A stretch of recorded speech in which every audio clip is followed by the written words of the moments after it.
untuk demi menjaga kesejahteraan. Kebijakan yang tidak berpihak pada kaum buruh juga mengancam kepada masa depan anak bangsa. Tujuan kawan. Tanggal 1 Mei diperingati sebagai Hari Buruh Internasional atau biasa disebut May Day. Penetapan Hari Buruh tersebut memiliki sejarah yang panjang dan penuh perjuangan. Mulai dari aksi mogok kerja para buruh di Amerika Serikat hingga tragedi Haymarket. Peringatan ini dilakukan di berbagai negara, termasuk Indonesia. Hari Buruh Internasional yang jatuh pada tanggal 1 Mei 2024 ini menjadi pemantik bagi Indonesia untuk refleksi terhadap pemenuhan dan perlindungan hak-hak para buruh. Para buruh yang telah bekerja keras membanting tulang dan memeras keringat rentan akan kesewenang-wenangan pemberi kerja. Pemenuhan akan hak-hak normatif buruh lainnya yang sering diabaikan oleh pemberi kerja. Upaya untuk pemenuhan hak para buruh telah dilakukan pemerintah dengan membuat peraturan perundang-undangan mengenai ketenagakerjaan. Akan tetapi, perlu adanya pengawasan dari pemerintah untuk memastikan keterlaksanaan pasal demi pasal yang termaktub dalam peraturan perundang-undangan tersebut. Menilik hak buruh yang terabaikan, pemberian THR yang tidak sesuai ketentuan, tunjangan hari raya merupakan salah satu pendapatan non-upah yang wajib diberikan oleh pengusaha kepada para buruh sebagai salah satu upaya mewujudkan hak buruh atas penghidupan yang layak bagi kemanusiaan sebagai termaktub dalam PP nomor 36 tahun 2021.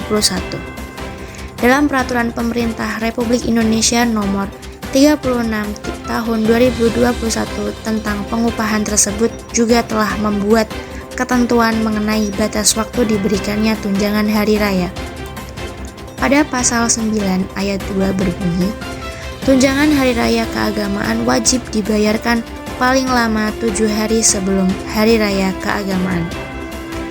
Hal demikian tidak diterapkan di PT Dupantek Pekalongan, tercatat sampai tanggal 3 April 2024 kemarin, THR belum kunjung diberikan kepada para buruh. Melihat fenomena tersebut, para buruh di PT Dupantek merespon dengan menggelar aksi mogok kerja dan memblokir Jalan Raya Pantura. Aksi tersebut ditujukan sebagai bentuk protes akan keterlambatan pihak perusahaan dalam memberikan THR kepada para pekerjanya. Setelah dilakukan mediasi, pihak perusahaan sepakat akan memberikan THR sebelum hari raya sebesar 35% dari yang seharusnya. Hal tersebut merupakan suatu bentuk pelanggaran nyata kepada para buruh. Di sisi lain, karena kebutuhannya mendesak, akhirnya para buruh dengan berat hati menerima kesepakatan tersebut. Akan tetapi, hal ini tidak boleh dinormalisasikan yang berakibat pada langgengnya penindasan terhadap kaum buruh. Ketika terjadi pelanggaran terhadap hak-hak para buruh dapat melakukan aksi protes kepada perusahaan dengan mengajak para buruh yang lain. Akan tetapi, ketika hal tersebut dilakukan oleh seorang buruh, maka ada kemungkinan perusahaan akan melakukan PHK kepada buruh tersebut atas sikapnya yang tidak sesuai dengan keinginan perusahaan. Lebih parahnya lagi, jika nama buruh tersebut telah masuk daftar hitam dari calon pekerja di perusahaan lain akibat koneksi antar perusahaan. Hal tersebut menjadi tantangan besar bagi kita semua. Perlu peran dari setiap stakeholder untuk terus memperjuangkan hak-hak buruh agar terpenuhi secara utuh. Perjuangan kelas pekerja merupakan aspek penting dari gerakan sosial dan ekonomi yang melibatkan aksi kolektif, kekuatan ekonomi dan politik, keadilan lingkungan dan sosial, pendidikan dan kesadaran, perubahan revolusioner, serta pergeseran budaya dan ideologi. Dengan berorganisasi dan bersatu, para pekerja dapat menuntut kondisi kerja yang lebih baik, upah yang adil, dan peningkatan tunjangan sosial yang pada akhirnya mengarah pada masyarakat yang lebih adil dan setara. Dalam menghadapi isu-isu ini, kita harus bersatu padu dan menyuarakan tuntutan kita dengan tegas. Perjuangan untuk keadilan buruh adalah perjuangan untuk martabat manusia dan kehidupan yang layak. Pada Hari Buruh ini, Marilah kita bersama-sama mengkampanyekan perubahan nyata demi mewujudkan keadilan sosial bagi seluruh pekerja di Pekalongan dan di seluruh Indonesia. Dalam konsolidasi yang telah dilakukan oleh beberapa ormawa di Universitas Pekalongan bersama Serikat Pekerja Nasional memutuskan beberapa tuntutan. Tuntutan nasional: 1. Mencabut UU Cipta Kerja. 2. Hostum, hapus outsourcing, tolak upah murah. 3. Perkuat penghapusan UU Ketenagakerjaan. 4.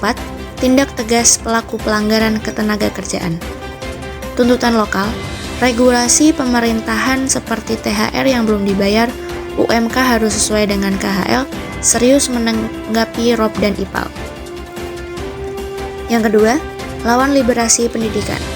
Dan yang ketiga, berantas pembungkaman aspirasi kaum buruh. Dan pada tanggal 1 Mei 2024, Hari Buruh Internasional membawa semangat perjuangan yang membara di kota Pekalongan. Sebagai mahasiswa, kita menyatukan langkah bersama para pekerja, mengiringi derap kaki yang menggetarkan bumi. Bukan sekedar aksi protes, melainkan kepedulian yang tulus terhadap nasib mereka yang terabaikan. Para pekerja menyuarakan orasi mereka dengan semangat membara. Hari ini adalah May Day, tonggak sejarah kaum buruh. 8 jam kerja adalah tuntutan para pekerja buruh di abad 19. Namun menewaskan mereka, bahkan koordinator dan pimpinan buruh itu sendiri.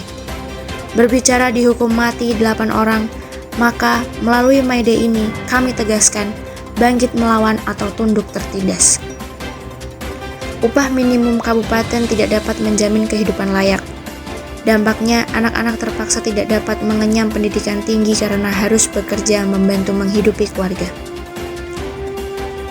Setiap kali ada aspirasi dari berbagai elemen, mereka, para pemangku jabatan, seringkali memilih untuk menutup mata dan telinga, hingga membuat masyarakat merasa tidak puas akan respon mereka. Kritik salah seorang orator. Aksi ini ditutup dengan pernyataan sikap. Dengan adanya aksi May Day, seluruh elemen yang tergabung berharap pemerintah mampu menindaklanjuti secara serius segala permasalahan yang terjadi, bukan hanya janji manis belaka. Selesai.